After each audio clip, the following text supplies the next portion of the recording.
ರಾಜ್ಯದ 225 ವಿಧಾನಸಭಾ ಕ್ಷೇತ್ರದ ವ್ಯಾಪ್ತಿಯಲ್ಲಿ ಪ್ರತಿ ಬೂತ್ ಮಟ್ಟದಲ್ಲಿ ಕನಿಷ್ಠ 25 ಜನರ ಒಳಗೊಂಡ ಸದಸ್ಯತ್ವ ತಂಡ ರಚಿಸಿ ಬಲಪಡಿಸಲಾಗುತ್ತಿದ್ದು ಪಕ್ಷ ಬಲವರ್ಧನೆಗೆ ಶಕ್ತಿ ತುಂಬುವ ಕೆಲಸ ನಡೆದಿದೆ ಎಂದು ಮಾನವೀಯ ಮಾಜಿ ಶಾಸಕ ಸದಸ್ಯತ್ವ ನೋಂದಣಿ ಅಭಿಯಾನದ ಉಸ್ತುವಾರಿ ರಾಜಾ ವೆಂಕಟಪ್ಪ ನಾಯಕದೊರೆ ಹೇಳಿದರು. ನಗರದ ಜೆಡಿಎಸ್ ಪಕ್ಷದ ಕಚೇರಿಯಲ್ಲಿ ಸುದ್ದಿಗೋಷ್ಠಿ ನಡೆಸಿ ಮಾತನಾಡಿದ ಅವರು, ಜಿಲ್ಲೆಯಲ್ಲಿ 9 ವಿಧಾನಸಭಾ ಕ್ಷೇತ್ರಗಳಲ್ಲಿ ಸದಸ್ಯತ್ವ ನೋಂದಣಿ ಅಭಿಯಾನ ಆರಂಭವಾಗಲಿದೆ. ರಾಜ್ಯದಲ್ಲಿ ಕಾಂಗ್ರೆಸ್ ಸರ್ಕಾರ ಬಂದಾಗಿನಿಂದ ಎಸ್ಸಿಪಿ ಟಿಎಸ್ಪಿ ಅನುದಾನದ 214 ಕೋಟಿ ರೂಪಾಯಿ 5 ಗ್ಯಾರಂಟಿಗಳಿಗೆ ಬಳಸಿಕೊಳ್ಳಲಾಗಿದೆ. ಪರಿಶಿಷ್ಟ ವರ್ಗಗಳಿಗೆ ಅನ್ಯಾಯ ಮಾಡಿದ್ದಾರೆ ಎಂದು ಆಕ್ರೋಶ ವ್ಯಕ್ತಪಡಿಸಿದರು. ಇವತ್ತ ಉದ್ದೇಶ ನಮ್ಮದು ವೀಕ್ಷಕರಾಗಿ ಈ ಜಿಲ್ಲೆಗೆ ನಮ್ಮ ನಾಯಕರಾಗಿರ್ತಕ್ಕಂಥ ಎಚ್ ಡಿ ಕುಮಾರಸ್ವಾಮಿ ಅವರು ನೇಮಿಸ್ತಿರ್ತಾರೆ. ಇವತ್ತ ಒಂದು ದಿವಸನ ಪಕ್ಷದ ಸದಸ್ಯತ್ವಕ್ಕೆ ಚಾಲನೆ ಕೊಡ್ತಕ್ಕಂಥ ಒಂದು ಕೆಲಸನ ಇವತ್ತು ನಾವು ಮಾಡಿದ್ದೀವಿ. ಆ ನಿಟ್ಟಿನಲ್ಲಿ ಇವತ್ತು ಪಕ್ಷ ಬೂತ್ ಕಮಿಟಿಯಲ್ಲಿ ಬಲಿಷ್ಠ ಆಯಿತಂದರೆ ಆಟೋಮೆಟಿಕ್ಕಾಗಿ ಪಕ್ಷ ಬಲಿಷ್ಠವಾಗಿ ಸದೃಢವಾಗಿ ಬೆಳಲಿಕ್ಕೆ ಸಾಧ್ಯ ಆಗ್ತನ್ನೋ ಒಂದು ಉದ್ದೇಶದಿಂದ ರಾಜ್ಯಾದ್ಯಂತ ಈಗಾಗಲೇ ನಮ್ಮ ವರಿಷ್ಠರಾಗಿರ್ತಕ್ಕಂಥ ಸನ್ಮಾನ್ಯ ಎಚ್ ಡಿ ದೇವೇಗೌಡರು, ಎಚ್ ಡಿ ಕುಮಾರಸ್ವಾಮಿ ಅವರು, ನಿಖಿಲ್ ಕುಮಾರಸ್ವಾಮಿ ಅವರು, ನಮ್ಮ JDLP ಲೀಡರ್ ಆಗಿರ್ತಕ್ಕಂಥ ಸುರೇಶ್ ಬಾಬು ಅವರು, ನಮ್ಮ ಬಂಡೆಪ್ಪ ಕಾಶಂಪುರ ಅವರು, ವೆಂಕಟರಾವ್ ನಾಡಗೌಡರು ಎಲ್ಲರೂ ಮುಖಂಡರು ಈಗಾಗಲೇ ಚಾಲನೆ ಕೊಡ್ತಕ್ಕಂಥ ಕೆಲಸ ಇವತ್ತು ರಾಜ್ಯಾದ್ಯಂತ ಆಗಿದೆ. ಇವತ್ತು ಗುಲ್ಬರ್ಗ ಜಿಲ್ಲೆಯಲ್ಲೂ ಸಹ ಇವತ್ತು ಚಾಲನೆ ಕೊಡಬೇಕೆಂಬ ಉದ್ದೇಶದಿಂದ ನಾವು ನಮ್ಮ ಶರಣಗೌಡರು ಈ ಒಂದು ಜಿಲ್ಲೆಗೆ ಭೇಟಿ ಕೊಡ್ತಕ್ಕಂಥ ಕೆಲಸ ಮಾಡಿದ್ದೀವಿ. ಇವತ್ತು ಕಾರ್ಯಕರ್ತರಲ್ಲಿ ಭಾಳಷ್ಟು ಉತ್ಸಾಹ ಇದೆ.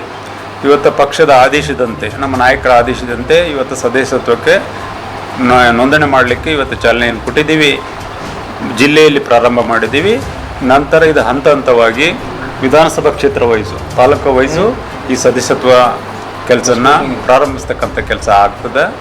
ಆ ನಿಟ್ಟಿನಲ್ಲಿ ಇವತ್ತ ಒಂದು ಪಕ್ಷದ ಕೆಲಸಕ್ಕೆ ನಾವೆಲ್ಲ ಪ್ರಮಾಣಪೂರ್ವಕವಾಗಿ ಮಾಡ್ತಕ್ಕಂಥ ಕೆಲಸ ಇವತ್ತು ನಾವು ಮಾಡ್ತಾಯಿದ್ದೀವಿ. ಇವತ್ತು ನಿಮಗೆಲ್ಲ ಗೊತ್ತಿರತಕ್ಕಂಥ ವಿಚಾರ ಏನಪ್ಪ ಅಂದರೆ, ನಮ್ಮ ಕರ್ನಾಟಕ ರಾಜ್ಯದ ಮುಖ್ಯಮಂತ್ರಿಗಳಾಗಿರ್ತಕ್ಕಂಥ ಸನ್ಮಾನ್ಯ ಎಚ್ ಡಿ ಕ್ಕೆ ಒಂದು ಅವಕಾಶನ ಒದಗಿಸ್ತಕ್ಕಂಥ ಕೆಲಸ ಮಾಡಬೇಕು.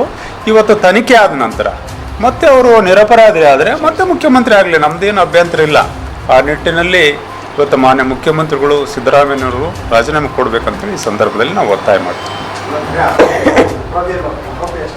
ನಾನು ಅದನ್ನು ಹೇಳ್ತಾ ಇರೋದು, ಇವಾಗ ತನಿಖೆ ಆದಮೇಲೆ ಅವರು ನಿರಪರಾಧಿ ಆದರೆ ಇವತ್ತು ಅಪರಾಧಿ ಅಂತೇಳಿ ಅವ್ರ ಮೇಲೆ ಇವತ್ತೇನು ಆಪಾದನೆ ಬಂದಿದೆ, FIR ದಾಖಲಾಗಿದೆ. ಅದಕ್ಕಾಗಿ ಒಬ್ಬ ರಾಜ್ಯದ ಮುಖ್ಯಮಂತ್ರಿ ಮೇಲೆ ಇವತ್ತು ಆಪಾದನೆ ಬಂದದಂದರೆ ಇವತ್ತು ರಾಜೀನಾಮೆ ಕೊಟ್ಟು ಗೌರವಯುತವಾಗಿ ಇವತ್ತು ನಿರ್ಮಿಸ್ತಕ್ಕಂಥ ಕೆಲಸ ಆಗಬೇಕು. ತನಿಖೆ ಆದಮೇಲೆ ಅವ್ರು ನಿರಪರಾಧಿ ಆದರೆ ಮತ್ತೆ ಮುಖ್ಯಮಂತ್ರಿ ಆಗಲಿ, ನಮ್ದೇನು ಅಭ್ಯಂತರ ಇಲ್ಲ. ಇನ್ನು ಇದೇ ವೇಳೆಯಲ್ಲಿ ಜೆಡಿಎಸ್ ಜಿಲ್ಲಾ ಅಧ್ಯಕ್ಷ ಬಾಲರಾಜ್ ಗುತ್ತೇದಾರ್ ಮಾತನಾಡಿ, ಕಾಂಗ್ರೆಸ್ ನಾಯಕರುಗಳಿಗೆ ರೈತರ ಬಗ್ಗೆ ಕಾಳಜಿ ಇಲ್ಲ. ಈ ಭಾಗದಲ್ಲಿ 18 ಬ್ರಿಡ್ಜ್ ಕಮ್ ಬ್ಯಾರೇಜ್ ನಿರ್ಮಿಸಿದ ಶ್ರೇಯಸ್ಸು ಮಾಜಿ ಪ್ರಧಾನಿ ಎಚ್ ಡಿ ದೇವೇಗೌಡ ಅವರಿಗೆ ಸಲ್ಲುತ್ತದೆ. ಈ ನಿಟ್ಟಿನಲ್ಲಿ ಬೇಸಿಗೆ ಸಂದರ್ಭದಲ್ಲಿ ಭೀಮಾ ನದಿಗೆ ಅಡ್ಡಲಾಗಿ ಸೊನ್ನಬಳ್ಳಿ ಬ್ರಿಡ್ಜ್ ಕಮ್ ಬ್ಯಾರೇಜ್ 1 TMC ಕುಡಿಯುವ ನೀರು ಹರಿಸುವ ಅಲ್ಲಿನ ಶಿವಕುಮಾರ್ ನಾಟಿಕರ್ ಅವರ ಪಾತ್ರ ದೊಡ್ಡದಿದೆ. ಹೀಗಾಗಿ ರೈತರ ಜನರ ಬಗ್ಗೆ ಜೆಡಿಎಸ್ ಪಕ್ಷಕ್ಕೆ ನೈಜ ಕಳಕಳಿ ಇದೆ ಎಂದರು. ಯಾವತ್ತೂ ಕೂಡ ಜನತಾದಳ ಪಕ್ಷ ರೈತರ ಪರವಾಗಿ, ಬಡವರ ಪರವಾಗಿ ಇದ್ದಿದ್ದು ತಮಗೆಲ್ಲರಿಗೂ ಬರ್ತಿದೆ. ಏನೇ ಇವತ್ತು ಇಲ್ಲಿ ಈ ಭಾಗದಲ್ಲಿ ಅನೇಕ ದೊಡ್ಡ ದೊಡ್ಡ ಲೀಡರ್ಗಳು ಇದ್ದರೂ ಕೂಡ ಏನೋ ನೀರಾವರಿ ಪ್ರಾಜೆಕ್ಟ್ಗಳು ಎಷ್ಟೋ ಆಗಬೇಕಾಗಿತ್ತು. ನಮ್ಮ ನಾಟಿಕರಣವರು ಅಫ್ಜಲ್ಪುರಲ್ಲಿ ಮೊನ್ನೆ ಕುಡಿಯೋ ನೀರಿಗಾಗಿ ಹೋರಾಟ ಮಾಡಿ ಏನು ಜೀವ ಹೋಗೋ ಥರ ಹೋರಾಟ ಮಾಡಿದ್ರು, ಉಪವಾಸ ಸತ್ಯಾಗ್ರಹ. ಆದರೂ ಕೂಡ 1 TMC ನೀರನ್ನು ಹರಿಸೋಕ್ಕೆ ನಾವು ಸಾಧ್ಯ ಆಯಿತು ಆ ಹೋರಾಟ ಮುಖಾಂತರ.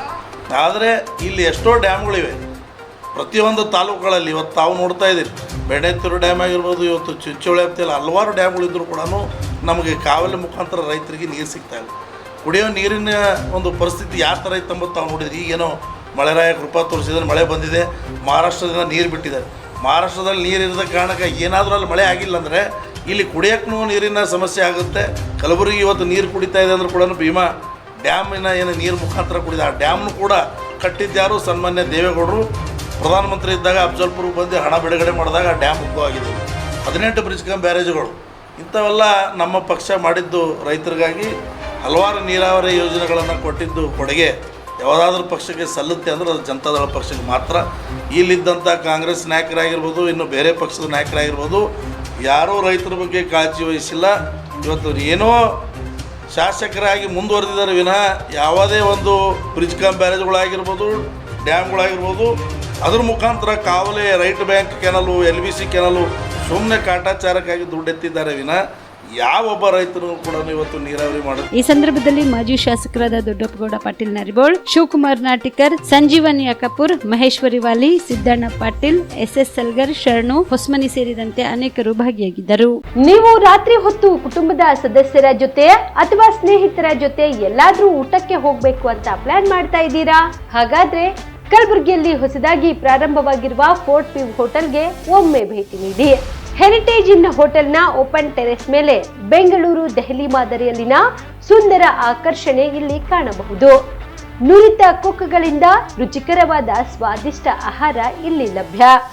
ತಣ್ಣನೆಯ ಗಾಳಿ, ತುಂತುರು ನೀರಿನ ಸೌಂಡ್ ಜೊತೆ ಕಲರ್ಫುಲ್ ಲೈಟಿಂಗ್ ನಲ್ಲಿ, ಲೈಟ್ ಮ್ಯೂಸಿಕ್ ನಲ್ಲಿ ಕಲಬುರಗಿಯ ಫೋರ್ಟ್ ಸೇರಿದಂತೆ ಕಲಬುರಗಿ ನಗರವನ್ನ ವೀಕ್ಷಿಸುತ್ತಾ ನಿಮ್ಮ ಕುಟುಂಬದವರ ಜೊತೆ ಅಥವಾ ಸ್ನೇಹಿತರ ಜೊತೆ ಊಟ ಸವಿಯಬಹುದು.